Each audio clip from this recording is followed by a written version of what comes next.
नमस्कार, मैं हूं शंकर विश्वकर्मा और आप देख रहे हैं विजडम न्यूज। बाबा साहब भीमराव अंबेडकर, जी हां, यह नाम देश के बच्चे बच्चे की जुबान पर है। भारत ही नहीं बल्कि पूरी दुनिया इस नाम से वाकिफ है। देश के लोगों, खासकर बुद्धिजीवियों और राजनेताओं को तो यह नाम अच्छी तरह से याद होगा और आगे भी रहेगा। लोगों को यह भी पता है कि संविधान बनाने में इनकी भूमिका कितनी अहम थी। शायद लोगों को यह भी पता है कि बाबा साहब ने बहुत पहले बौद्ध धर्म अपना लिया था। बौद्ध धर्म अपनाते समय कुछ प्रतिज्ञाएं ली जाती हैं। उन प्रतिज्ञाओं में 22 बिंदु होते हैं। देश की कोई भी ऐसी राजनीतिक पार्टी नहीं है जिसे यह ना पता हो कि वह 22 प्रतिज्ञाएं क्या होती हैं। लेकिन उस प्रतिज्ञा को दोहराते समय दिल्ली के एक मंत्री राजेंद्र पाल गौतम को सजा भुगतनी पड़ रही है। हजारों लोगों ने उन्हें गालियां दे दी और अब उनका सर काटने की बात की जा रही है। जिस समय वह कार्यक्रम हो रहा था और जो प्रतिज्ञाएं दोहराई जा रही थी, उन प्रतिज्ञाओं का प्रकाशन केंद्र सरकार और महाराष्ट्र सरकार के सरकारी प्रकाशनों में भी जगह दी गई है।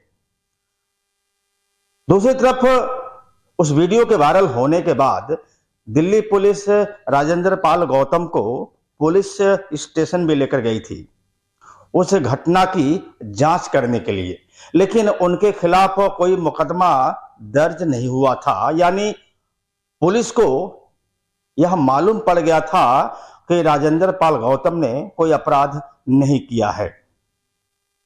मैं उन 22 प्रतिज्ञाओं को नहीं दोहराऊंगा, वरना कल हमारे सर पर भी खुश न खुश इनाम रख दिया जाएगा। लेकिन यहां आगे बढ़ने से पहले हम बता दें कि राजेंद्र पाल गौतम के सिर की कीमत किसने लगाई है। जी हां, उनके सर की कीमत लगाई गई है 50 लाख रुपये। और यह कीमत लगाने वाला कोई मामूली व्यक्ति नहीं है, बल्कि अयोध्या के 3 साधु हैं। उन साधुओं के बारे में हम आगे बताएंगे। उसके पहले आइए जान लेते हैं कि राजेंद्र पाल गौतम के साथ ऐसा क्यों हो रहा है। राजेंद्र पाल गौतम बीते दशहरा के मौके पर करोल बाग स्थित अंबेडकर भवन में आयोजित एक कार्यक्रम में पहुंचे थे। वह कार्यक्रम हर वर्ष आयोजित होता है। उस कार्यक्रम में हजारों लोग शामिल होते हैं। कुछ लोग उस दिन बौद्ध धर्म भी अपनाते हैं और परंपरा के हिसाब से बौद्ध धर्म अपनाने वाले लोगों को वह 22 प्रतिज्ञाएं सुनाई जाती हैं, जिसे कभी संविधान निर्माता भीमराव अंबेडकर ने भी ली थी। कार्यक्रम में मौजूद सभी लोग उन प्रतिज्ञाओं को दोहरा रहे थे। संयोग से राजेंद्र पाल गौतम भी उस कार्यक्रम में मौजूद थे। गौतम दिल्ली सरकार में उस समय मंत्री भी थे। उनके पास सामाजिक कल्याण, अनुसूचित जनजाति के अलावा 2-3 मंत्रालयों का जिम्मा और भी था। मंत्री होने के नाते उन्हें मंच पर स्थान दिया गया था। परंपरा के हिसाब से प्रतिज्ञाओं को दोहराते समय राजेंद्र पाल गौतम भी मंच पर उपस्थित थे। उस दिन तो कार्यक्रम जैसे तैसे हो गया, सब लोग अपने अपने घरों को चले गए। लेकिन दूसरे दिन राजेंद्र पाल गौतम का वह वीडियो सोशल मीडिया पर वायरल हो गया और देखते ही देखते शुरू हो गई उन पर आरोपों की बौछार। दबाव इतना बना कि उन्होंने मंत्रिमंडल से इस्तीफा दे दिया। भाजपा के लोग उनके ऊपर राशन पानी लेकर चढ़ बैठे। चारों तरफ चर्चा होने लगी कि उन्होंने हिंदू देवी देवताओं का अपमान किया है। आगे क्या हुआ यह बताने से पहले थोड़ा राजेंद्र पाल गौतम के बारे में जान लेते हैं। दिल्ली में पैदा होने वाले राजेंद्र पाल गौतम ने दिल्ली यूनिवर्सिटी से ग्रेजुएशन किया, बाद में वहीं से वकालत की और पेशे से वह वकील भी हैं। कुछ वर्षों बाद उन्होंने आम आदमी पार्टी ज्वाइन कर लिया था। आम आदमी पार्टी से वह 2 बार दिल्ली से विधायक रहे, फिर उन्हें मंत्री बनाया गया। राजेंद्र पाल गौतम अंबेडकरवादी के साथ साथ एक बुद्धिस्ट भी हैं। उन्होंने मुख्यमंत्री अरविंद केजरीवाल के निर्देश पर भीम मुख्यमंत्री प्रतिभा विकास योजना की शुरुआत की थी, जो कि अरविंद केजरीवाल सरकार की एक बड़ी ही महत्वाकांक्षी योजना थी। इस योजना के तहत अनुसूचित और अनुसूचित जनजाति के बच्चों को फ्री में कोचिंग देना था, ताकि वह बच्चे मेहनत से IIT, जी और नीट जैसी प्रतियोगी परीक्षाओं में सफल होकर अपना और अपने परिवार का जीवन स्तर सुधार सकें।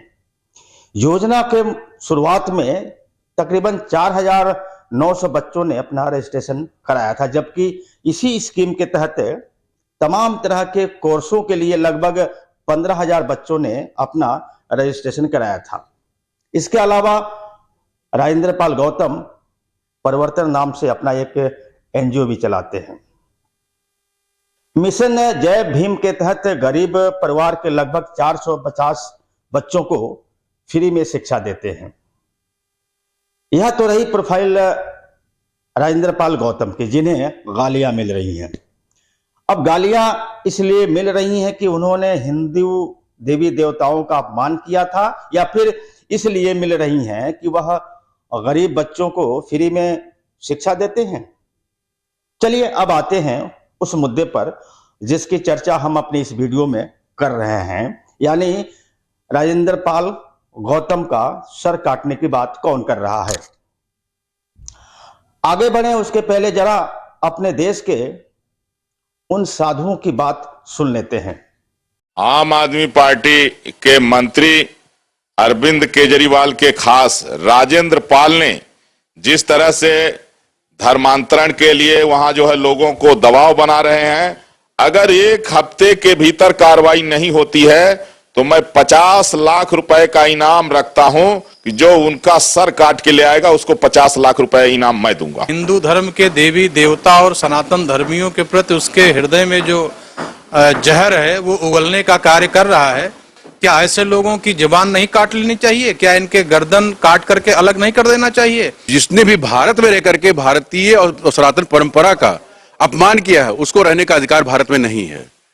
और अगर इसके खिलाफ कोई कार्रवाई नहीं हुई तो इसके लिए फिर संत समाज खड़ा होगा और जिस स्तर पर भी होगा जो भी करना पड़ेगा करेंगे और राजेंद्र पाल को भारत से बाहर निकालने का काम करेंगे। तो सुन लिया आप लोगों ने, यह हिंदू धर्म के प्रवर्तक हैं।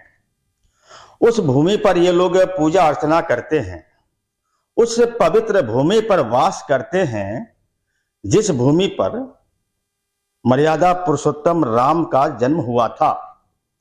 राम ने तो रावण को मारने के बाद भी लक्ष्मण को उनसे ज्ञान लेने का आदेश दे दिया था। फिर उसी धरती पर ऐसे संत महात्मा कहां से पैदा हो गए जो राम के आदर्शों को भी भूल बैठे हैं। लेकिन अंबेडकर साहब का क्या करोगे?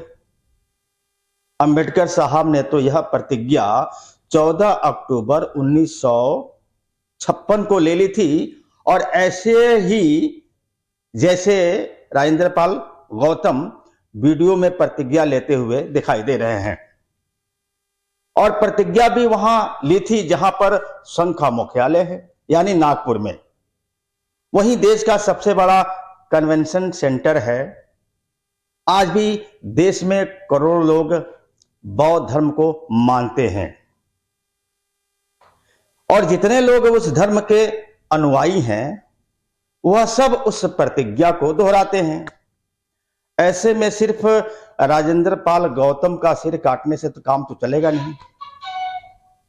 राजेंद्र पाल जैसे देश के करोड़ों लोगों का सिर काटना पड़ेगा। साथ ही साथ भारत सरकार से यह भी कहना पड़ेगा कि वो अंबेडकर साहब को मानना बंद कर दे। पूरे देश से अपील करनी पड़ेगी कि बाबा साहब को मानना बंद कर दे, क्योंकि उस प्रतिज्ञा को वह भी तो दोहराते थे। नमस्कार।